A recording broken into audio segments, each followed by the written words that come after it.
KO mama leo imetia timu Manzese, na hapa tulipo tuko kwenye Manzese yao, na alotuleta hapa ni yule Idi Pialali, ni captain wa Manzese nzima. Anakuambia yeye akimbii ulingoni wala hajawahi kupata injury, atatupitisha kabisa.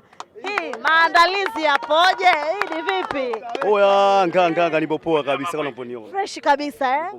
Vibaya, natamani hata kesho iwe. Ikiwa ni saa 5 wewe leo umeamua kutoka kempu, umekuja kufanya mazoezi Manzese. Jambo lako lipi?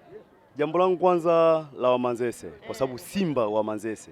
Kwa hiyo nipo kempu sawa nipo Manzese, lakini nimekuja kwa miaba la jambo la 24 la KO ya mama.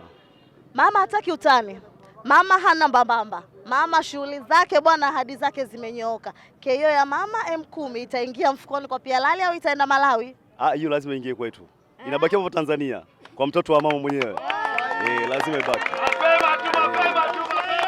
Kocha, kijana wako anajitamba sana, lakini kuongea kote naamini maandalizi mema katoa kwako. Nini siri ya ujasiri ambao anaonao Pialali leo? Tushapiga mabondia zaidi ya 4. Kwa hiyo wanamuelewa Pialali vizuri yani. Ngumi itakayomwangusha Malawi ni jabu au right? Yaani atapokuja ndivyo tutapompokea. Yaani wajipange vizuri. Atapokuja ndivyo tutapompokea.